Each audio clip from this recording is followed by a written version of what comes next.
Okay, so for 15, they give you the function g of x, and they ask you to find the absolute minimum on an interval from -2 to 1.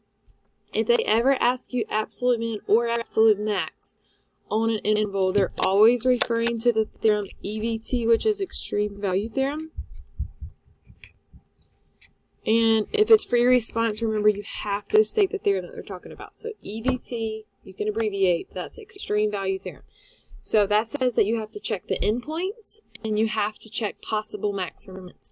So before I plug in numbers, I'm just going to find possible minimums.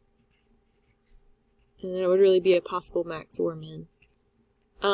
Remember, to find max or mins, you do the first derivative. So we're going to find the derivative of g, just using our basic rules. So the derivative would be 12x squared plus 6x minus 6. So I want to set this equal to 0 and factor it. So we won't have a calculator, so I could take out a 6.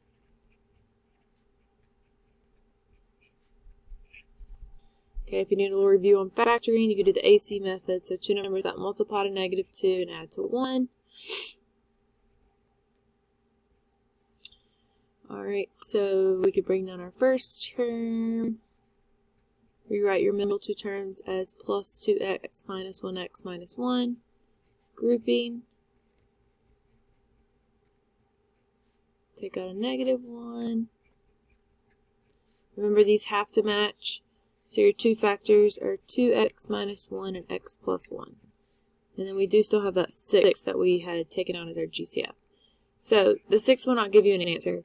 This will give you x equals positive 1/2, and this will give you x equals -1. So if we were to make a sign chart, but we're not going to, these are possible max or mins that we need to check for. So by EVT, it says you need to check for the possible max or mins, and you need to check endpoints. So I'm going to make myself just like a little chart here. So the x values that I have to check are going to be my endpoints, which are -2 and 1. And then you have to check your possible max or mins, which we just said are 1/2 and -1.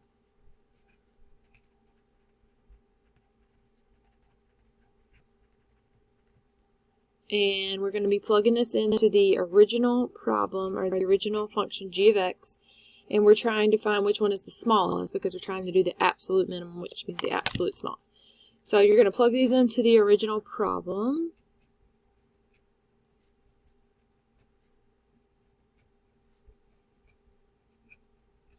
So when you plugged in -2, you should get -7. You're going to plug in 1.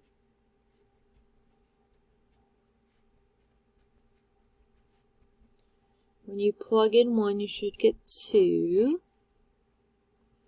Then you're going to plug in 1/2.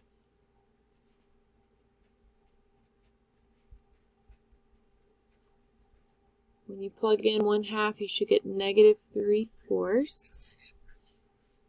And then you're going to plug in -1.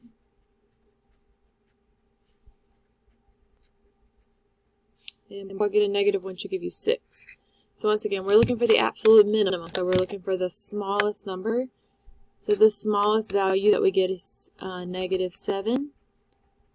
So that is why your absolute minimum for this problem is -7. And we use the EVT, or the extreme value theorem, to figure that out.